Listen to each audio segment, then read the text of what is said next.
ਸਤਿ ਸ਼੍ਰੀ ਅਕਾਲ ਜੀ, ਮੈਂ ਹਾਂ ਸੰਦੇਸ਼ ਔਲਖ ਸ਼ਰਮਾ। ਜਗਬਾਣੀ ਟੀਵੀ ਤੇ ਤੁਹਾਡਾ ਸਭ ਦਾ ਬਹੁਤ-ਬਹੁਤ ਸਵਾਗਤ ਹੈ। ਵੇਲੇ ਹੁਣ ਤੱਕ ਦੇ ਖਬਰਾਂ ਦਾ ਵਿਸਤਾਰ ਵਿੱਚ ਜਾਣ ਤੋਂ ਪਹਿਲਾਂ ਇੱਕ ਨਜ਼ਰ ਸੁਰਖੀਆਂ ਤੇ। ਪੰਜਾਬ ਦੇ ਮੁੱਖ ਮੰਤਰੀ ਭਗਵੰਤ ਮਾਨ ਦਾ ਐਲਾਨ, ਕਿਹਾ ਕੇਂਦਰ ਦੀ ਅਗਨੀਪਥ ਸਕੀਮ ਖਿਲਾਫ ਵਿਧਾਨ ਸਭਾ ਵਿੱਚ ਲਿਆਵਾਂਗੇ ਮਤਾ।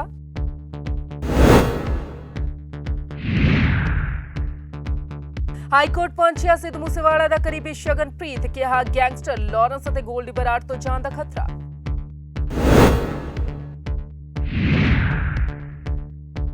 ਅਤੇ ਪੰਜਾਬ ਵਿੱਚ ਸਸਤੀ ਸ਼ਰਾਬ ਦੀ ਉਮੀਦ ਨੂੰ ਝਟਕਾ, ਹਾਈਕੋਰਟ ਨੇ ਸ਼ਰਾਬ ਠੇਕਿਆਂ ਦੇ ਅਲਾਟਮੈਂਟ ਤੇ ਲਗਾਈ ਰੋਕ। ਤੇ ਹੁਣ ਖਬਰਾਂ ਵਿਸਤਾਰ ਨਾਲ। ਖਬਰਾਂ ਦੀ ਸ਼ੁਰੂਆਤ ਦੇ ਵਿੱਚ ਸਭ ਤੋਂ ਪਹਿਲਾਂ ਗੱਲ ਕਰਾਂਗੇ ਪੰਜਾਬ ਦੇ ਮੁੱਖ ਮੰਤਰੀ ਭਗਵੰਤ ਮਾਨ ਦੀ। ਤਾਂ ਉਹਨਾਂ ਨੇ ਅਗਨੀਪਥ ਸਕੀਮ ਨੂੰ ਲੈ ਕੇ ਬਿਆਨ ਦਿੱਤਾ। ਉਹਨਾਂ ਦਾ ਕਹਿਣਾ ਹੈ ਕਿ ਅਗਨੀਪਥ ਸਕੀਮ ਦੇ ਖਿਲਾਫ ਉਹ ਵਿਧਾਨ ਸਭਾ ਦੇ ਵਿੱਚ ਮਤਾ ਜ਼ਰੂਰ ਲੈ ਕੇ ਆਉਣਗੇ। ਐਲਓਪੀ ਸਾਹਿਬ, ਬਹੁਤ ਭਾਵਨਾਤਮਕ ਮੁੱਦਾ ਹੈ ਇਹ, ਕਿਉਂਕਿ ਜਦੋਂ ਇਹ ਸੋਚਦੇ ਹਾਂ ਕਿ 17 ਸਾਲ ਦਾ ਬੱਚਾ ਜਾਊਗਾ ਤੇ 21 ਸਾਲ ਦਾ ਸਾਬਕਾ ਬਣ ਕੇ ਆ ਜਾਊਗਾ, ਹਜੇ ਉਹਦਾ ਵਿਆਹ ਵੀ ਨਹੀਂ ਹੋਇਆ ਹੋਣਾ 21 ਸਾਲ ਦੀ ਉਮਰ 'ਚ, ਉਹ ਬਲਕਿ ਉਹ ਸਾਬਕਾ ਵੀ ਨਹੀਂ ਲਿਖ ਸਕਦਾ। ਇਸ ਰੂਲ ਮੁਤਾਬਕ ਉਹ ਸਾਬਕਾ ਵੀ ਨਹੀਂ ਲਿਖ ਸਕਦਾ। ਕੋਈ ਉਹਨੂੰ ਕੋਈ ਕੰਟੀਨ ਚੋਂ, ਫੌਜ ਦੀ ਕੰਟੀਨ ਅਕਸਰ ਆਪਣੇ ਫੌਜੀਆਂ ਦੀ ਟੇਕ ਕੇਅਰ ਕਰਦੀ ਹੈ, ਦਵਾਈਆਂ ਹੋਰ ਬਹੁਤ ਕੁਝ, ਗਰੋਸਰੀ, ਸਾਰਾ ਕੁਝ, ਉਹ ਕੰਟੀਨ 'ਚ ਵੀ ਨਹੀਂ ਜਾ ਸਕਦਾ। 17 ਸਾਲ ਦਾ ਜਾਊਗਾ, 17.5 ਸਾਲ ਦਾ, 3 ਮਹੀਨੇ ਦੀ ਟ੍ਰੇਨਿੰਗ ਹੋਊਗੀ, 21 ਸਾਲ ਦਾ ਸਾਬਕਾ ਬਣ ਕੇ ਆ ਜਾਊਗਾ। ਮੈਂ ਇਸ ਕਾਨੂੰਨ ਦੇ ਸਖਤ ਖਿਲਾਫ ਹਾਂ। ਸਾਡੇ ਦੇਸ਼ ਭਗਤ ਮੁੰਡੇ ਬਹੁਤ ਹੀ ਮਾੜੇ ਹਾਲਾਤਾਂ 'ਚ ਟ੍ਰੇਨਿੰਗ ਕਰਕੇ ਟੈਸਟ ਪਾਸ ਕਰ ਲੈਂਦੇ ਨੇ। ਕਾਹਦੇ ਵਾਸਤੇ? ਕਿ 3 ਸਾਲ ਵਾਸਤੇ, 2 ਸਾਲ ਵਾਸਤੇ।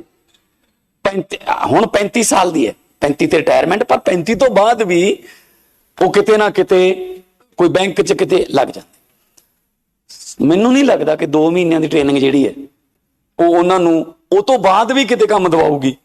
ਬੜੀ ਸ਼ਰਮਨਾਕ ਗੱਲ ਸੀ ਸਪੀਕਰ ਸਾਹਿਬ, बीजेपी ਦੇ अश्विनी जी बैठे हैं, कि जो कैलाश विजयवर्गीय ने कहा उनको हम अपने बीजेपी के ऑफिस में सिक्योरिटी गार्ड रख लेंगे। पहला कहते सी पकौड़े तलो, हुण कहंदे साडे सिक्योरिटी गार्ड बन जाओ। This is shameful. It's not only for Punjabis, सारे देश दे यूथ वास्ते ये माड़ी गल होगी कि इक्को ही चीज है। देखो बाकी तो साडियां गवर्नमेंटां नहीं दिंदियां रोजगार, 2 करोड़ 1 साल में देंगे, ये वो सब वो डिग्री बेस्ड है। सर एक ही चीज है जिहड़ी बॉडी बेस्ड है, कि परमात्मा ने मैनू 6 फुट का कर दिता है, मैं सारे टेस्ट पास करके फौज तक चला जाऊंगा। देशभक्ति वास्ते मैं -20 डिग्री या +50 डिग्री च मैं काम करूंगा। पर ਇਹਦਾ मतलब थोड़ी है कि ਜਦੋਂ मैं वापस आऊंगा तो लोग मैनू कहणगे तू आ भी गया, ਤੇ ਤੇਰੇ ਆਉਂਦਿਆਂ ਤਾਂ ਤੇਰੇ ਹਾਣ ਦੇ ਕੋਈ ਇੱਧਰ ਕੋਈ ਤਰੱਕੀ ਕਰ ਗਿਆ। ਸੋ ਬਿਲਕੁਲ ਮੈਂ ਤੁਹਾਡੇ ਨਾਲ ਸਹਿਮਤ ਹਾਂ। ਰੈਜ਼ੋਲੂਸ਼ਨ ਤੁਸੀਂ ਕਹੋਗੇ, ਆਲ ਪਾਰਟੀ ਜਿਹੜੀ ਸਹਿਮਤੀ ਹੋਊਗੀ, ਲੈ ਕੇ ਆਉਣਾ ਚਾਹੀਦਾ ਹੈ। ਔਰ ਕਿਸੇ ਵੀ ਪੱਖੋਂ ਇਹ ਅਗਨੀਪਥ ਨਹੀਂ ਹੈਗਾ। ਇਹ ਮੈਨੂੰ ਸਮਝ ਨਹੀਂ ਆਉਂਦੀ। ਪਾਰਲੀਮੈਂਟ ਸਰ ਆਪਾਂ ਇਕੱਠੇ ਰਹੇ, ਤੁਸੀਂ ਰਾਜ ਸਭਾ 'ਚ ਰੌਲਾ ਪਾਉਂਦੇ ਰਹੇ ਹੋ, ਮੈਂ ਇੱਧਰ ਹੁੰਦੇ ਤਾਂ ਆਪੋਜੀਸ਼ਨ 'ਚ ਹੀ ਸੀ। ਜਦੋਂ ਵੀ ਕਾਨੂੰਨ ਬਣਦਾ ਤਾਂ ਲੋਕ ਮਿਠਾਈਆਂ ਵੰਡਦੇ ਆ ਵੀ ਬਹੁਤ ਵਧੀਆ ਹੈ। ਫਿਰ ਕਿਸਾਨਾਂ ਨਾਲ ਲੈ, ਕਿਸਾਨ ਕਹਿੰਦੇ ਆ ਕੀ ਹੈ ਜੀ, ਕਹਿੰਦੇ ਇੱਕ ਵਾਰੀ ਸਮਝ ਆ ਗਈ ਨਾ ਤੁਹਾਨੂੰ, ਇਹ ਤਾਂ ਬਹੁਤ ਵਧੀਆ ਹੈ।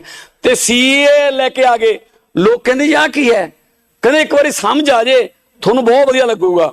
ਤੇ ਹੁਣ ਆ ਲਿਆ ਅਗਨੀਪਥ, ਉਹ ਕਹਿੰਦੇ ਇਹ ਕੀ ਹੈ ਜੀ, ਇੱਕ ਵਾਰੀ ਕਹਿੰਦੇ ਸਮਝ ਆ ਜੇ ਤੁਹਾਨੂੰ ਬਹੁਤ ਵਧੀਆ ਲੱਗੂ। ਸਮਝ ਕੱਲੀ ਉਹਨਾਂ ਨੂੰ ਹੀ ਹੈ, ਅਸੀਂ ਸਾਰੇ ਸਮਝਦਾਰ ਨਹੀਂ ਹੈਗੇ।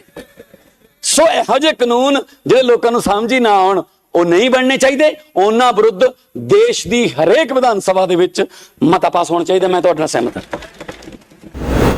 ਉਧਰ ਸਿੱਧੂ ਮੂਸੇਵਾਲਾ ਦੇ ਬਹੁਤ ਹੀ ਕਰੀਬੀ ਕਹੇ ਜਾਣ ਵਾਲੇ ਸ਼ਗਨਪ੍ਰੀਤ ਨੇ ਹੁਣ Punjab and Haryana high court ਦਾ ਰੁਖ ਕਰ ਲਿਆ। ਉਹਨਾਂ ਦਾ ਕਹਿਣਾ ਹੈ ਕਿ ਉਹਨਾਂ ਨੂੰ ਗੋਲਡੀ ਬਰਾੜ ਤੇ ਲਾਰੈਂਸ ਬਿਸ਼ਨੋਈ ਤੋਂ ਜਾਨ ਦਾ ਖਤਰਾ ਹੈ। पंजाबी सिंगर सिद्धू मूसेवाला का करीबी शगनप्रीत पंजाब ਅਤੇ हरियाणा हाई कोर्ट पहुंच गया है। खुद ਨੂੰ मूसेवाला का मैनेजर रिपीट ਖੁਦ ਮੂਸੇਵਾਲਾ ਦਾ ਮੈਨੇਜਰ ਦੱਸਦੇ ਹੋਏ ਸ਼ਗਨਪ੍ਰੀਤ ਨੇ ਹਾਈ ਕੋਰਟ ਵਿੱਚ 2 ਪਟੀਸ਼ਨਸ ਦਾਖਲ ਕੀਤੀਆਂ ਨੇ। ਸ਼ਗਨਪ੍ਰੀਤ ਨੇ ਅਕਾਲੀ ਨੇਤਾ ਵਿੱਕੀ ਮਿੱਠੂ ਖੇੜਾ ਦੇ ਕਤਲ ਕੇਸ ਵਿੱਚ ਅਗਰਿਮ ਜ਼ਮਾਨਤ ਮੰਗੀ ਹੈ। ਉਹਦਾ ਗੈਂਗਸਟਰ ਲਾਰੈਂਸ ਬਿਸ਼ਨੋਈ ਅਤੇ ਗੋਲਡੀ ਬਰਾੜ ਤੋਂ ਜਾਨ ਨੂੰ ਖਤਰਾ ਵੀ ਦੱਸਿਆ। ਉਸਨੇ ਹਾਈ ਕੋਰਟ ਤੋਂ ਸੁਰੱਖਿਆ ਵੀ ਮੰਗੀ ਹੈ। ਉਸਨੇ ਕਿਹਾ ਹੈ ਕਿ ਜਦ ਵੀ ਉਹ ਮੁਹਾਲੀ ਆਏ ਤਾਂ 에ਅਰਪੋਰਟ ਤੋਂ ਲੈ ਕੇ ਤੈਅ ਜਗ੍ਹਾ ਤੱਕ ਜਾਣ ਦੇ ਲਈ ਉਸ ਨੂੰ ਸਿਕਿਉਰਿਟੀ ਮੁਹੱਈਆ ਕਰਵਾਈ ਜਾਵੇ। ਇਨ੍ਹਾਂ ਪਟੀਸ਼ਨ ਸੇ ਜਲਦ ਸੁਣਵਾਈ ਹੋ ਸਕਦੀ ਹੈ। ਸ਼ਗਨਪ੍ਰੀਤ ਸਿੱਧੂ ਮੂਸੇਵਾਲਾ ਦਾ ਕਰੀਬੀ ਹੈ। ਉਹ ਪਹਿਲਾਂ ਮੂਸੇਵਾਲਾ ਦੇ ਨਾਲ ਹੀ ਰਹਿੰਦਾ ਸੀ। ਮੂਸੇਵਾਲਾ ਦੇ ਸਾਰੇ ਸ਼ੋਜ਼ ਦੀ ਡੀਲਿੰਗ ਕਰਦਾ ਸੀ। ਹਾਲਾਂਕਿ ਪਿਛਲੇ ਸਾਲ ਅਗਸਤ ਮਹੀਨੇ ਵਿੱਚ ਮੁਹਾਲੀ ਵਿੱਚ ਮਿੱਠੂ ਖੇੜਾ ਦੇ ਕਤਲ ਵਿੱਚ ਉਸ ਦਾ ਨਾਮ ਸਾਹਮਣੇ ਆਇਆ। ਤਦ ਇਹ ਕਿਹਾ ਗਿਆ ਕਿ ਦਿੱਲੀ ਪੁਲਿਸ ਦੀ ਜਾਂਚ ਵਿੱਚ ਉਸ ਦਾ ਸੰਬੰਧ ਮਿੱਠੂ ਖੇੜਾ ਕਤਲ ਦਾ ਜ਼ਿੰਮਾ ਲੈਣ ਵਾਲੇ ਗੈਂਗਸਟਰ ਕੌਸ਼ਲ ਚੌਧਰੀ ਦੇ ਸ਼ਾਰਪ ਸ਼ੂਟਰ ਦੇ ਨਾਲ ਹੈ।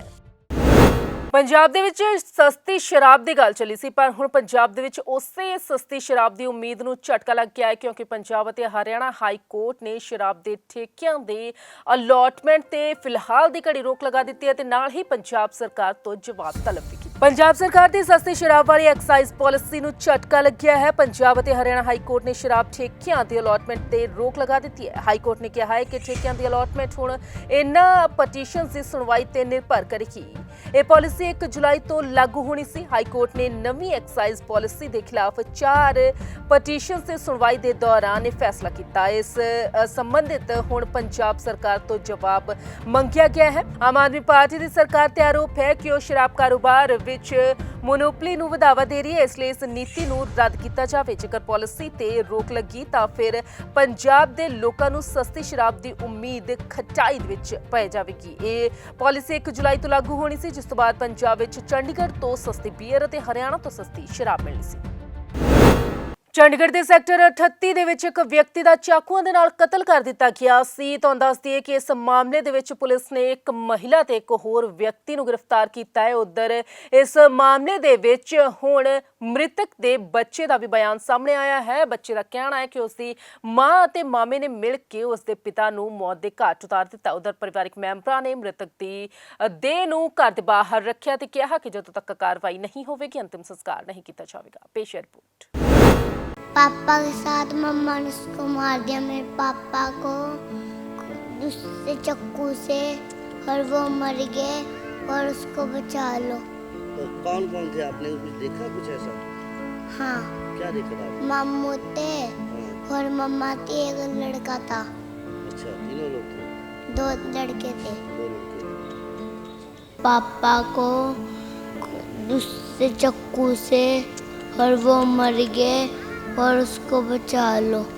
ਚੰਡੀਗੜ੍ਹ ਦੇ ਸੈਕਟਰ 38 ਦੇ ਰਹਿਣ ਵਾਲੇ 25 ਸਾਲ ਦੇ ਅਮਿਤ ਦੀ ਸ਼ਾਮਲੀ ਦੇ ਵਿੱਚ ਹੋਈ ਦਰਦਨਾਕ ਹੱਤਿਆ ਮਾਮਲੇ ਦੇ ਵਿੱਚ ਆਰੋਪੀ ਪਤਨੀ ਤੇ ਇੱਕ ਸ਼ਖਸ ਨੂੰ ਪੁਲਿਸ ਨੇ ਗ੍ਰਿਫਤਾਰ ਕਰ ਲਿਆ।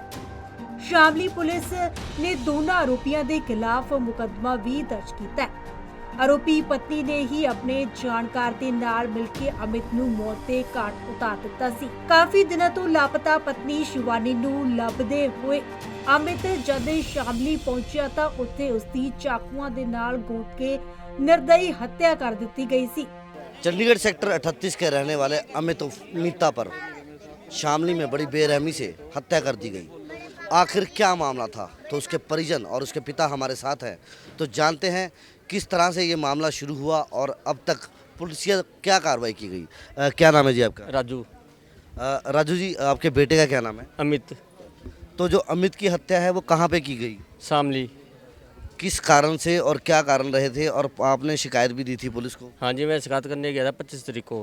ठीक है जी, मैं वहाँ पे गया तो वो कहने लगे कि अभी यहाँ पे कोई है नहीं, आप थोड़ी देर वेट कर लो। मैं वेट की बैठा रहा घंटे तक, उन्होंने वहाँ पे कोई नहीं आया। फिर वहाँ पे एक गेट पे बंदा खड़ा होता है, मैंने उससे बात की, कह रहा फिर अपने हाथ से तुम लिख के दे दो। मैंने हाथ से लिख के दे दी और उसने अपने पास रख ली। जो शिकायत दी थी वो क्या शिकायत दी थी आपने? उसके वाइफ, उसके क्या नाम उसका, शिवानी के बारे में। वो घर छोड़ के भाग गई थी। ठीक है, उसके बाद हम नितिन के साथ भाग गई थी वो, और वो कहते हैं फिर लिख के दे दो तुम, कोई बात नहीं, हम कार्रवाई करेंगे जी। यानी कि आप अपने बेटे की पत्नी की गुमशुदगी की रिपोर्ट लिखाने गए थे? हाँ जी, हाँ जी, हाँ जी। तो उसमें पुलिस ने क्या करा? पुलिस ने कुछ नहीं करा जी। मैं वहाँ पे 3 दिन धक्के खाए। अगर पुलिस उस टाइम मेरे को मेरे साथ सहयोग देती आती मेरा तो मेरा बेटा आज बच जाता। 2-3 दिन धक्के खाए मैंने, लेकिन पुलिस नहीं आई। जिस टाइम मेरा बेटा मर गया, अब पुलिस आ रही है। तो आपके बेटे अमित को यहाँ से कौन लेके गया? उसका क्या नाम है? शुभम लगा, शुभम नाम का लड़का। तो ये शुभम कौन है? ये इसका जो ये नितिन है, जो जतिन है, उसका मामा का लड़का है। यानी कि जानकारी थे वो लोग। हाँ जी, हाँ जी। तो आपको कैसे पता लगा कि अमित की हत्या कर दी गई है? हमारे पास वहाँ से वो आई वीडियो कॉल। हाँ, साथ में उसके दोस्त थे, उन्होंने वीडियो कॉल भेजी है। आपका क्या नाम है? जी मेरा नाम सुमित है। सुमित, आप कौन है अमित के? मैं अमित का बड़ा भाई हूँ। सुमित, ये बताइए कि आपको क्या जानकारी मिली गई पुलिस से? जी हमें 3 बजे मेरे को फ़ोन आया कि वहाँ से जो भी अमित का कत्ल हो गया है। ठीक है, वारदात ये थी कि इसकी जो वाइफ थी यहाँ से जो चली गई थी, वो भाग गई थी यहाँ से। जो इसका बड़े वाला लड़का है, 1.5 साल का है, वो उसको बोल के गई यहाँ से कि मैं तेरी नानी के घर जा रही हूँ, तू यहीं पे रहे। तो ये डैडी, मेरे मम्मी डैडी अंदर थे, वो चुपचाप यहाँ से निकल गई। तो मम्मी जैसे देखने आई बाहर, तो उन्हें मिली नहीं, वो कहाँ गई कहाँ नहीं गई। तो उसके घर वालों को बुलाया, भाई तुम्हारे पास तो नहीं आई वो? तो उसके घर वाले कह रहे यहाँ पे नहीं आए। तो उसके घर वाले भी यहाँ पे आए, उन्होंने बोला भाई यहाँ तो नहीं आई। तो शाम तक उसका जब वेट किया, भाई आएगी शायद, इधर कहीं गई होगी। ये तो गुमशुदगी की रिपोर्ट होगी कि पुलिस ने कुछ नहीं करा। ठीक है, जब आप शामली गए तो शामली पुलिस ने क्या आपको जानकारी दी सर? शामली पुलिस ने जी ये बताया कि जो लड़का था, वो जो यहाँ से भाग के गया था, तो जो पुलिस थाना है वहाँ पे जो शामली में, उसके 3-4 घर पीछे वो जहाँ पे रह रहे थे। ठीक है, और हमें ये नहीं पता लग रहा, कह रहे कि वो पैसे भी नहीं लेके गया था। तो उनको वहाँ पे रूम किसने दिलाया, वो उनको खाने पीने का किसने कराया? उसकी हत्या किसने मिलके की और कौन कौन थे इसमें शामिल? इसमें जी उसकी वाइफ और जो यहाँ से वो लड़का गया था, जो उसके साथ गया था जतिन, और एक जो लड़का मेरे भाई को यहाँ से लेके गया था शुभम, वो उसका मामा का लड़का है। इन्होंने मिलकर साजिश करी है। और उसके जो माँ बाप थे, जब वो शाम के टाइम मेरा भाई यहाँ से जब उसके साथ गया, तो यहाँ से वो भी निकल गए। यानी मिली भगत थी सारी। जो ये हत्या की गई है, कैसे की गई है, इसके बारे में बताइए मुझे। ये जी हत्या, वो मेरे भाई को बुलाया, पहले बहला फुसला के उसको बुला लिया कि हाँ चलो मैं तेरे साथ चलूँगी। तो उसको वहाँ पे ले गई, वो तो उनसे बातें बूतें करने लगी मेरे भाई से। मेरे भाई को ये था भी चल आ जाएगी, अब कोई बात नहीं, जो गलती होगी चली जाएगी। हत्या करने वाले कितने लोग थे, कैसे हत्या की गई, ये पूछा जा रहा है आपसे? सर हत्या करने वाले थे 3 लोग। कौन कौन? जिसमें उसकी वाइफ और जो लड़का उसके साथ गया था वो, और जो मेरे भाई को लेके गया था वो। क्या शामली पुलिस ने इसमें गिरफ्तारी की है किसी की? जी शामली पुलिस ने तीनों को तो पकड़ लिया है। जो लेकिन जो यहाँ से वो लड़का मेरे भाई को लेके गया था, वो कह रहे उसके ऊपर कोई कार्रवाई नहीं होगी। वो कह रहे कि ये तो उसको लेके गया था, लेकिन इन्वॉल्व वो भी तो नहीं है जितना वो दोनों है उसमें। और अब जो चंडीगढ़ पुलिस है वो आपको क्या आश्वासन दे रही है कि जो लड़का यहाँ से आपके भाई को लेके गया था उस पर कार्रवाई करने की क्या मांग कर रहे हैं? जी हमने उनसे पूछा था कि जो वहाँ की पुलिस है, उन्होंने बोला कि ये ऐसे बात, तो उन्होंने बोला कि नहीं, कि उस लड़के के ऊपर भी कार्रवाई होगी। लेकिन अभी हमें कुछ लग नहीं रहा है कि उस पर कुछ होगा, क्योंकि उन्होंने हमें शामली वाली पुलिस ने बोला है कि इसके ऊपर कोई कार्रवाई नहीं होगी। और अगर बात की जाए जिस तरह से आपने डेड बॉडी यहाँ रखी है और संस्कार की बात करने से इनकार कर रहे हैं, तो ये कब तक? सर ये तो हमें तब तक था कि जब हमारी कोई मांग ही नहीं पूरी हो रही, जब हमारा कोई हो ही नहीं रहा, यहाँ पे धमकी दे के चले गए हैं हमारे सरेआम। जहाँ पे यहाँ पुलिस वाले खड़े हुए थे, तब भी यहाँ पे पुलिस वालों के सामने धमकी दे के चले गए। यार उनकी वीडियो जो यहाँ पे कैमरे लगे हुए हैं, किसी की फुटेज तक नहीं निकलवाई है।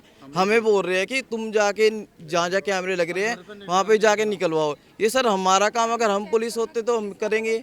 तुम पुलिस वाले हो, तुम हमारे अधिकार हो, हम आपसे बोलेंगे ना, आप करोगे ना ये तो कार्रवाई सारी। फिलहाल जो परिजन है, परिजनों ने जो मृतक की जो शव है उसको यहाँ पर रख दिया है और पुलिस से मांग की जा रही है कि जब तक आरोपियों के खिलाफ कोई कार्रवाई नहीं करेंगे तब तक वह इस शव का दाह संस्कार नहीं करेंगे। ये देखिए, ये अमित उर्फ मीता की बॉडी है और खून से लथपथ पड़ी है क्योंकि उस पर चाकुओं से वार किए गए थे। बड़ी बेरहमी से उसकी हत्या कर दी गई थी और मामला केवल उसकी पत्नी की गुमशुदगी का था। स्थानीय लोग यहाँ पर एकत्र हुए हैं क्योंकि अमित जिस तरह का लड़का बताया जा रहा है, उसके पीछे इतना सारा उसका ग्रुप है और यहाँ के लोग। फिलहाल उम्मीद है पुलिस से कि आखिर पुलिस क्या कुछ करेगी। ਅਮਿਤ ਦੀ ਹੱਤਿਆ ਤੋਂ ਬਾਅਦ ਤੋਂ ਹੀ ਪਰਿਵਾਰਕ ਮੈਂਬਰਾਂ ਨੇ ਲਾਸ਼ ਨੂੰ ਘਰ ਦੇ ਬਾਹਰ ਰੱਖ ਚੰਡੀਗੜ੍ਹ ਪੁਲਿਸ ਦੀ ਕਾਰਵਾਈ ਦੇ ਉੱਪਰ ਸਵਾਲੀਆ ਨਿਸ਼ਾਨ ਖੜੇ ਕੀਤੇ ਸਨ। ਉਹਨਾਂ ਨੇ ਪੁਲਿਸ ਤੇ ਆਰੋਪ ਲਗਾਉਂਦੇ ਹੋਏ ਕਿਹਾ ਹੈ ਕਿ ਜੇਕਰ ਪੁਲਿਸ ਸਮੇਂ ਰਹਿੰਦਿਆਂ ਕਾਰਵਾਈ ਕਰ ਲੈਂਦੀ ਤਾਂ ਅੱਜ ਉਹਨਾਂ ਦਾ ਪੁੱਤਰ ਉਹਨਾਂ ਦੇ ਸਾਹਮਣੇ ਜਿਉਂਦਾ ਹੁੰਦਾ। ਉੱਥੇ ਹੀ ਅਮਿਤ ਦੇ ਮਾਸੂਮ ਬੇਟੇ ਨੇ ਜਦ ਤੋਂ ਆਪਣੀਆਂ ਅੱਖਾਂ ਦੇ ਸਾਹਮਣੇ ਆਪਣੇ ਪਿਤਾ ਦੀ ਹੱਤਿਆ ਹੁੰਦਿਆਂ ਦੇਖੀ ਹੈ ਤਾਂ ਉਹ ਸਹਿਮਿਆ ਹੋਇਆ ਤੇ ਉਹ ਬਾਰ-ਬਾਰ ਪਾਪਾ ਨੂੰ ਬਚਾ ਲਓ ਦੀ ਰੱਟ ਲਗਾਏ ਹੋਇਆ। पापा के साथ मम्मा ने उसको मार दिया, मेरे पापा को दूसरे चाकू से, और वो मर गए और उसको बचा लो। तो कौन कौन थे, आपने कुछ देखा कुछ ऐसा? हाँ, क्या देखा था? मामू थे हाँ। और मम्मा थी, एक लड़का था, अच्छा, तीनों लोग थे? 2 लड़के थे। 2 लड़के थे।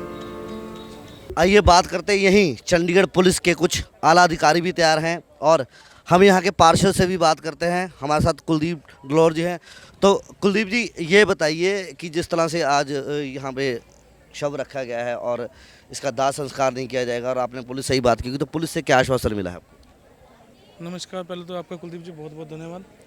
पुलिस से बात हुई है SHO साहब से, वो कह रहे हैं जो बनती कार्रवाई है वो की जाएगी और जो ये मर्डर हुआ है बहुत ही गलत हुआ है, इसकी मैं अपने शब्दों में घोर निंदा करता हूँ और जल्द ही हम पुलिस से आश्वासन मिला है कि वो जल्दी ही इसमें बहुत जल्दी कार्रवाई करेंगे। क्या आपको नहीं लगता कि अगर जिस तरह से गुमशुदगी की रिपोर्ट दी गई थी और पुलिस अगर पहले ही अपने पुख्ता इंतजाम करती है, पुख्ता कार्रवाई करती, तो आज ये घटना ना घटती?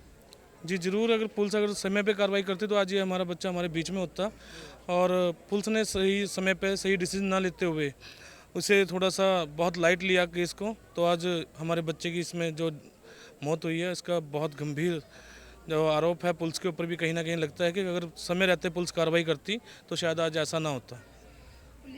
तो अगर बात की जाए, जो व्यक्ति यहाँ से लेके गया था अमित को, और उसके खिलाफ भी कोई शिकायत वगैरह दी गई है, उसकी गिरफ्तारी या कुछ मांग की गई है? ये इनके परिवार वालों को ज़्यादा पता होगा जी, मुझे ज़्यादा डिटेल में नहीं पता है कौन इन्हें साथ लेके गया है, कैसे गए हैं, कैसे ये शामली गए, मुझे इस बारे में ज़्यादा नहीं पता। दरअसल चंडीगढ़ ਦੇ ਸੈਕਟਰ 38 ਵੈਸਟ ਦੇ ਰਹਿਣ ਵਾਲੇ ਮ੍ਰਿਤਕ ਅਮਿਤ ਦੀ ਪਤਨੀ ਸ਼ਿਵਾਨੀ 3 ਦਿਨਾਂ ਤੋਂ ਲਾਪਤਾ ਸੀ ਤੇ ਇਸ ਗੱਲ ਦੀ ਸ਼ਿਕਾਇਤ ਮਲੋਇਆ ਥਾਣਾ ਪੁਲਿਸ ਨੂੰ ਵੀ ਦਿੱਤੀ ਗਈ ਸੀ, ਪਰ ਥਾਣਾ ਪੁਲਿਸ ਸ਼ਿਕਾਇਤ ਤੇ ਕੋਈ ਕਾਰਵਾਈ ਨਾ ਕਰ ਮਹਿਜ਼ ਖਾਨਾ ਪੂਰਤੀ ਕਰ ਰਹੀ ਸੀ ਤੇ ਇਸ ਵਿਚਕਾਰ ਅਮਿਤ ਨੂੰ ਆਪਣੀ ਪਤਨੀ ਦੇ ਸ਼ਾਮਲੀ ਦੇ ਵਿੱਚ ਹੋਣ ਦੀ ਜਾਣਕਾਰੀ ਮਿਲੀ। ਨਤੀਜਾ ਇਹ ਰਿਹਾ ਕਿ ਅਮਿਤ ਰਾਤ 2 ਵਜੇ ਸ਼ਾਮਲੀ ਪਹੁੰਚ ਗਿਆ, ਪਰ ਉਸਨੂੰ ਕੀ ਪਤਾ ਸੀ ਕਿ ਜਿਸ ਪਤਨੀ ਦੀ ਭਾਲ ਦੇ ਵਿੱਚ ਉਹ ਇੱਥੇ ਤੱਕ ਪਹੁੰਚਿਆ ਉਹੀ ਪਤਨੀ ਉਸਨੂੰ ਮੌਤ ਦੇ ਘਾਟ ਉਤਾਰ ਦੇਵੇਗੀ। ਬਹਿਰਹਾਲ ਇਸ ਮਾਮਲੇ ਦੇ ਵਿੱਚ ਹੁਣ ਪੁਲਿਸ ਅੱਗੇ ਦੀ ਕਾਰਵਾਈ ਕਰ ਰਹੀ ਹੈ ਤੇ ਹੁਣ ਇੰਤਜ਼ਾਰ ਹੈ ਤਾਂ ਹੱਤਿਆਰਨ ਪਤਨੀ ਅਤੇ ਉਸਦੇ ਸਾਥੀ ਦੀ ਸਜ਼ਾ ਦਾ। ਜਗਬਾਣੀ ਟੀਵੀ ਦੇ ਲਈ ਚੰਡੀਗੜ੍ਹ ਤੋਂ ਕੁਲਦੀਪ ਕੁਮਾਰ ਦੀ ਰਿਪੋर्ट। फिलहाल परिजन और सभी का इंतज़ार है पुलिसिया कार्रवाई पर। अब देखना ये होगा क्या चंडीगढ़ पुलिस इनके खिलाफ कार्रवाई करती है या नहीं, या फिर इसे उसी शिकायत की तरह ठंडे बस्ते में डाल देती है। कैमरामैन अमित के साथ कुलदीप, पंजाब केसरी टीवी, चंडीगढ़। ਹਲੂਮਾਜਰਾ ਦੇ ਸਰਕਾਰੀ ਸਕੂਲ ਦਾ ਦੌਰਾ ਕੀਤਾ ਚੰਡੀਗੜ੍ਹ ਦੇ ਪ੍ਰਸ਼ਾਸਕ ਬਨਵਾਰੀ ਲਾਲ ਪੁਰੋਹਿਤ ਨੇ। ਦਰਅਸਲ ਇਸ ਸਕੂਲ ਦੇ ਵਿੱਚ ਪਹਿਲਾਂ ਸੁਵਿਧਾਵਾਂ ਦੇ ਨਾਮ ਤੇ ਕੁਝ ਵੀ ਨਹੀਂ ਸੀ ਤੇ ਹੁਣ ਇੱਥੇ ਮੁਰੰਮਤ ਦਾ ਕੰਮ ਜ਼ੋਰਾਂ ਸ਼ੋਰਾਂ ਦੇ ਨਾਲ ਚੱਲ ਰਿਹਾ ਹੈ।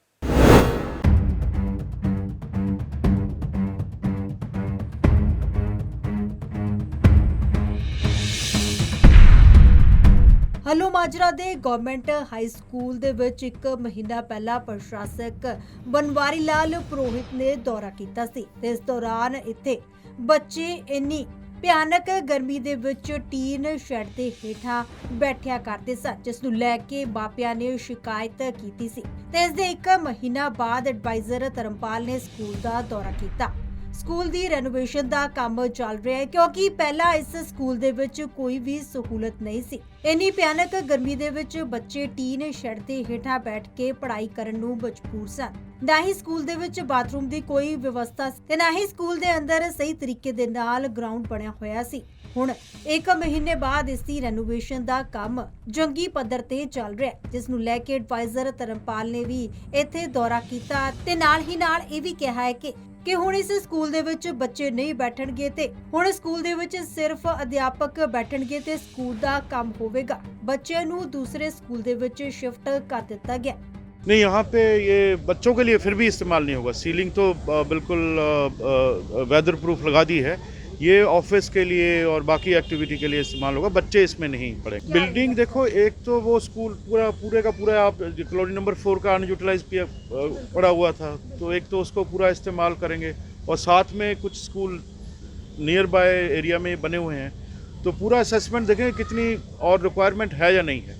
अगर रिक्वायरमेंट होगी तो फिर बनाएंगे। अगर रिक्वायरमेंट 60,000 की आबादी 5,000 बच्चा है यहाँ पे। हाँ, तो बिल्कुल वो रिक्वायरमेंट को असेस करेंगे। अब लोकल एरिया के हिसाब से कितनी पॉपुलेशन है, कितने बच्चों का डिमांड है, तो उस हिसाब से we will make a call. बिल्कुल will have a look at that certainly. I mean इसके पीछे जगह खाली पड़ी हुई है, तो we will have a look at that.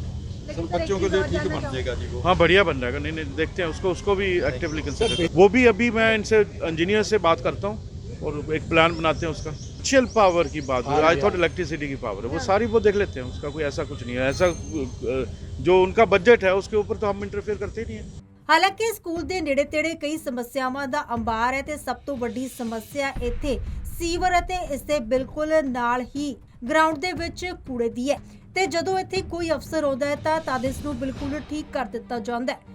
ਅਫਸਰ ਦੇ ਜਾਣ ਤੋਂ ਬਾਅਦ ਗਰਾਊਂਡ ਫਿਰ ਕੂੜੇ ਦੇ ਵਿੱਚ ਤਬਦੀਲ ਹੋ ਜਾਂਦਾ ਹੈ ਤੇ ਇਸ ਨੂੰ ਲੈ ਕੇ ਸਥਾਨਕ ਲੋਕ ਵੀ ਕਈ ਵਾਰ ਸ਼ਿਕਾਇਤ ਕਰ ਚੁੱਕੇ ਨੇ, ਪਰ ਇਸ ਦਾ ਕੋਈ ਵੀ ਅਸਰ ਜ਼ਮੀਨੀ ਪੱਧਰ ਤੇ ਦੇਖਣ ਨੂੰ ਨਹੀਂ ਮਿਲ ਰਿਹਾ।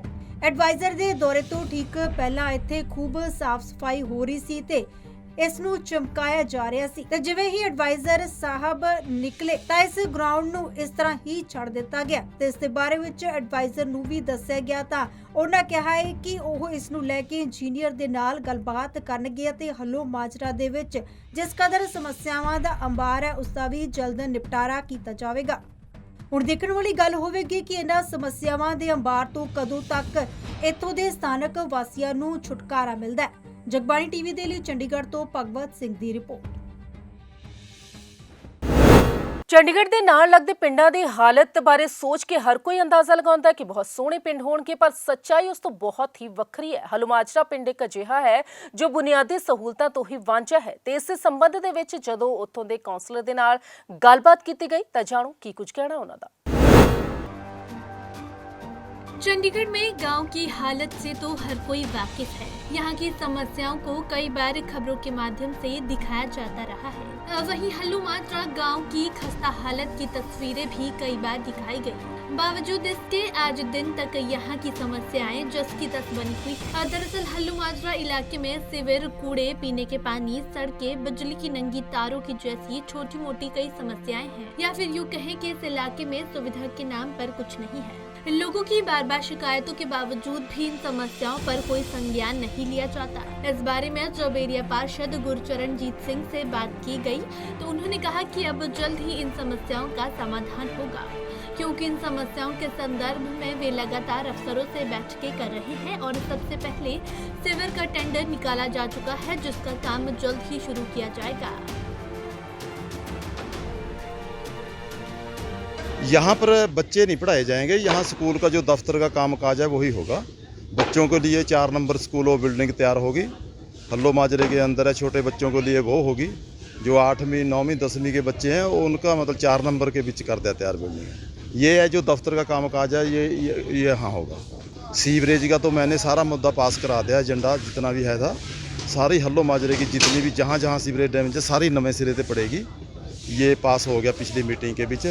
रही बात अब धीरे धीरे लगे हुए हैं सारे पानी वाले सीवरेज वाले सफाइयाँ करने लगे हुए। हम टेंडर हो गया सफाई का सीवरेज का, वो बढ़िया तरीके से मतलब सफाई हो जाएगी, उसके थोड़ी राहत मिल जूगी।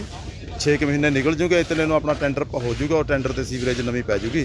जहाँ पानी का गंदे पानी का सवाल है उसके लिए भी लगे हुए हैं, पानी वाले लगे हुए हैं, कर रहे हैं। हाँ लग चुका है, इसके लिए भी लगे हुए हैं। इसके लिए बिजली वाले के साथ काफ़ी मीटिंगें हो चुकी हैं। SDO है, मैंने जाना है SDO के पास, कल जाऊँगा SDO के पास। फिर कर रहे हैं, बिजली वाले ने भी भरोसा दिया भी हम कर रहे हैं, जल्दी करके दे देंगे। ऐसे है ना जो हल्लो माजरा है मतलब लैंड है ना जो अपना एंट्री पॉइंट है वो श्यामलाट लैंड है, वहाँ थोड़ा झगड़ा चल रहा है, कोर्ट में केस है।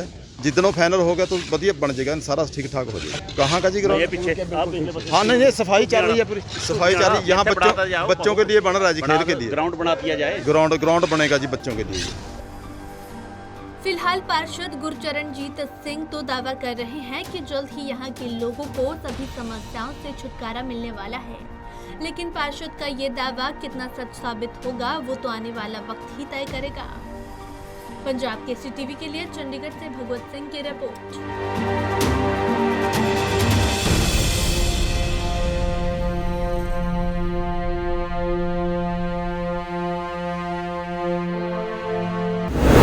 ਚੰਡੀਗੜ੍ਹ ਨੂੰ ਸਭ ਤੋਂ ਸੋਹਣੇ ਸ਼ਹਿਰਾਂ ਦੇ ਵਿੱਚ ਗਿਣਿਆ ਜਾਂਦਾ ਹੈ। ਇਸ ਦੇ ਵਿੱਚ ਹਰਿਆਲੀ ਬਹੁਤ ਜ਼ਿਆਦਾ ਹੈ ਤੇ ਪੋਲੂਸ਼ਨ ਵੀ ਬਹੁਤ ਘੱਟ ਹੁੰਦਾ ਹੈ ਤੇ ਇਸੇ ਨੂੰ ਹੋਰ ਵਧਾਵਾ ਦਿੰਦੇ ਹੋਏ ਚੰਡੀਗੜ੍ਹ ਦੇ ਵਿੱਚ ਸੀਟੀਓ ਵੱਲੋਂ 40 ਹੋਰ ਇਲੈਕਟ੍ਰੋਨਿਕ ਬੱਸਾਂ ਸ਼ੁਰੂ ਕੀਤੀਆਂ ਗਈਆਂ ਨੇ। ਚੰਡੀਗੜ੍ਹ ਨੂੰ ਪੋਲੂਸ਼ਨ ਫ੍ਰੀ ਕਰਨ ਅਤੇ ਪਬਲਿਕ ਟਰਾਂਸਪੋਰਟ ਸੇਵਾਵਾਂ ਨੂੰ ਹੋਰ ਵਧੀਆ ਬਣਾਉਣ ਦੀ ਦਿਸ਼ਾ ਵਿੱਚ ਜਲਦ ਇਲੈਕਟ੍ਰੋਨਿਕ 40 ਬੱਸਾਂ ਦੇ ਦੂਸਰੇ ਲੋਟ ਨੂੰ ਉਤਾਰਿਆ ਜਾਵੇਗਾ। ਇਸ ਵਿੱਚ ਇੱਕ ਬੱਸ ਨੂੰ ਟ੍ਰਾਇਲ ਦੇ ਲਈ ਅੱਜ ਸ਼ਹਿਰ ਵਿੱਚ ਉਤਾਰਿਆ ਗਿਆ। ਚੰਡੀਗੜ੍ਹ ਦੇ ਪ੍ਰਸ਼ਾਸਕ BL ਪੁਰੋਹਿਤ ਨੇ ਇਹਨਾਂ ਨੂੰ ਹਰੀ ਝੰਡੀ ਦਿੱਤੀ। ਇਹਨਾਂ ਬੱਸਾਂ ਦੇ ਆਉਣ ਨਾਲ ਸੀਟੀਓ ਦੇ ਬਾੜੇ ਵਿੱਚ ਬੱਸਾਂ ਦੇ ਵਿੱਚ ਇਜ਼ਾਫਾ ਹੋ ਜਾਵੇਗਾ। 20 ਦਿਨਾਂ ਦੇ ਟ੍ਰਾਇਲ ਤੇ ਇਹਨਾਂ 40 ਬੱਸਾਂ ਨੂੰ ਇੱਕ ਤੋਂ ਉਤਾਰਿਆ ਜਾਵੇਗਾ। अतुल्या हेल्थ केयर जिसका नाम काफी ज्यादा मशहूर है, हुण इस ते धोखाधड़ी का आरोप लगया है ते आरोप लगाया है कुमार एंड कंपनी ने। की कुछ है ये पूरा मामला, सुनते हैं उन्होंने जुबानी। चंडीगढ़ पुलिस की ओर से कल अतुल्या हेल्थ केयर पर FIR की गई है। ये FIR फॉर्जरी की हुई है और इसमें जो कंप्लेंट हमारे साथ है कुमार एंड कंपनी की ओर से ये कंप्लेंट दी गई थी। आज ये इस मामले में प्रेस कॉन्फ्रेंस कर रहे हैं और इस मामले को बता रहे हैं कि कैसे उनके साथ ये धोखाधड़ी हुई है। विनोद कुमार सिंगला जी, आप हमारे साथ हैं। ये कब आपका ये एग्रीमेंट हुआ था और पूरा फ्रॉड का मामला क्या है? 2015 'ਚ ਸਾਡੇ ਨਾਲ ਐਗਰੀਮੈਂਟ ਹੋਇਆ ਸੀ ਇਹਨਾਂ ਨਾਲ, ਤੇ ਜਦੋਂ ਕੋਵਿਡ ਦੇ ਦੌਰਾਨ ਮੈਂ ਸੀਨੀਅਰ ਸਿਟੀਜ਼ਨ ਹੈ, ਘਟ ਗਿਆ ਤੇ ਜਦੋਂ ਮੈਂ ਜਾ ਕੇ ਇਹਨਾਂ ਤੋਂ ਆਪਣਾ ਹਿਸਾਬ ਮੰਗਿਆ ਤੇ ਇਹਨਾਂ ਨੇ ਮੈਨੂੰ ਹਿਸਾਬ ਦੇਣ ਦੇ ਬਜਾਏ ਧੱਕੇ ਮਾਰ ਕੇ ਉੱਥੋਂ ਦੀ ਡਿਸਪੋਜ਼ਸ ਕਰਨ ਦੀ ਕੋਸ਼ਿਸ਼ ਕੀਤੀ। ਤੇ ਮੈਂ ਫਿਰ ਇਹਨਾਂ ਨੂੰ ਬੈਠ ਕੇ ਗੱਲ ਕੀਤੀ, ਗੱਲ ਕੋਈ ਕਰਦੇ ਨਹੀਂ।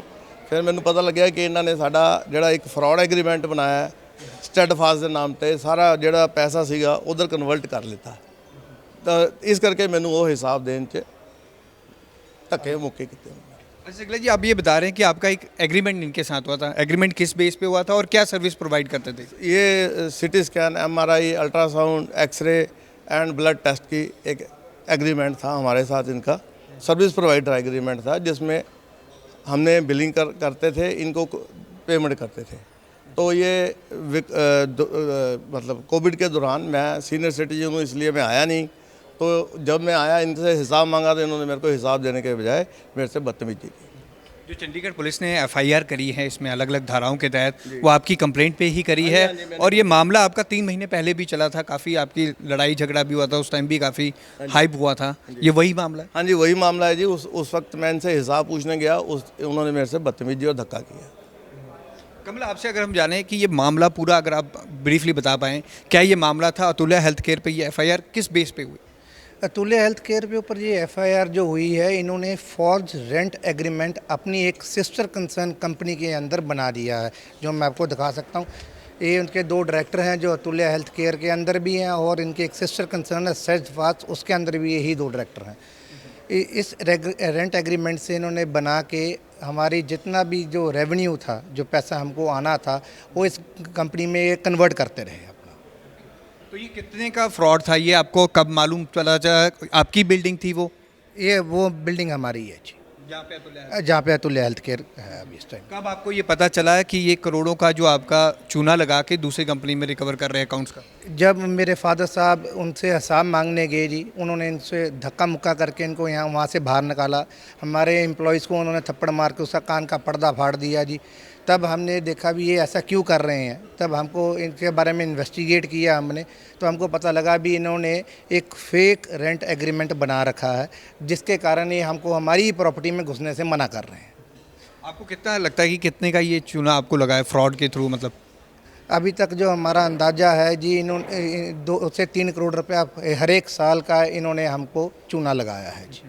अब आप इसमें मीडिया को ब्रीफ कर रहे हैं, आप चाहते क्या हैं, इस पर आप कंप्लेंट अपनी तरफ से कर चुके हैं, उस कंप्लेंट में आप सब कुछ लिख सकते हैं, अब क्या चाहते हैं आप? हम मीडिया से यही चाहते हैं कि इन्होंने जिस तरीके से हमारे साथ फ्रॉड किया है और किसी ना करें, क्योंकि हमको जानने में है भी इन्होंने टाटा ग्रुप के साथ भी एसोसिएशन कर रखी है और टाटा ग्रुप को भी हम इस चीज़ के बारे में अवेयर करना चाहते हैं। अभी जो फ्रॉड हमसे कर रहे हैं कभी ये उनके साथ ना कर दें।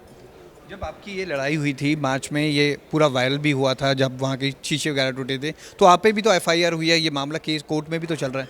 ये मामला कोर्ट में बिल्कुल चल रहा है जी। इन्होंने हमारे अगेंस्ट झूठी एफआईआर करा रखी है। हमने भी एक कंप्लेंट दी थी उसके अंदर, जिसके कारण हमने वो कोर्ट के अंदर अभी पेंडिंग है। तो पुलिस की जो कार्रवाई इस मामले में हो रही है, क्या आप संतुष्ट हैं? पुलिस कार्रवाई अच्छी कर रही है? हाँ जी, पुलिस इस मामले में कार्रवाई उन्होंने ठीक की है, पर हम मीडिया से रिक्वेस्ट ये करते हैं कि हमारी ये जो स्पीडी जस्टिस हमको मिले। विनोद कुमार सिंगला और करण कुमार सिंगला हैं जो इस पूरे मैटर में बोल रहे हैं। अतुल्या हेल्थ केयर कंपनी पर ये फर्जी की कंप्लेंट अब हो चुकी है। इस पूरे मामले में अब पुलिस इन्वेस्टिगेट कर रही है। हालांकि इनका कहना है कि इनको करोड़ों का चूना इनकी ओर से लगाया गया है। कैमरामैन रजत के साथ भगवत सिंह, पंजाब केसरी, जगबानी टीवी, चंडीगढ़। रुख मौसम ਦਾ ਕਰ ਲੈਨੇ ਆ ਤਾਂ ਸਵੇਰ ਤੋਂ ਲੱਗ ਰਿਹਾ ਸੀ ਕਿ ਮੌਸਮ ਦੇ ਵਿੱਚ ਤਬਦੀਲੀ ਆ ਚੁੱਕੀ ਹੈ। ਬਾਰਿਸ਼ ਹੋਵੇਗੀ ਪਰ ਬਾਰਿਸ਼ ਤਾਂ ਨਹੀਂ ਹੋਈ, ਧੁੱਪ ਵੀ ਨਹੀਂ ਹੋਈ, ਪਰ ਗਰਮੀ ਨੇ ਲੋਕਾਂ ਨੂੰ ਕਾਫੀ ਜ਼ਿਆਦਾ ਪਰੇਸ਼ਾਨ ਕੀਤਾ। ਤਾਪਮਾਨ ਦੀ ਗੱਲ ਕੀਤੀ ਜਾਵੇ ਤਾਂ ਅੱਜ ਵੱਧ ਤੋਂ ਵੱਧ ਤਾਪਮਾਨ 37.5 ਡਿਗਰੀ ਸੈਲਸੀਅਸ ਤੇ ਘੱਟੋ ਘੱਟ ਤਾਪਮਾਨ 31.4 ਡਿਗਰੀ ਸੈਲਸੀਅਸ ਦਰਜ ਕੀਤਾ ਗਿਆ। ਤਾਂ ਇਸ ਬੁਲੇਟਿਨ ਦੇ ਵਿੱਚ ਬਸ ਇੰਨਾ ਹੀ, ਫਿਰ ਹੋਵੇਗੀ ਮੁਲਾਕਾਤ। ਸਤਿ ਸ਼੍ਰੀ ਅਕਾਲ।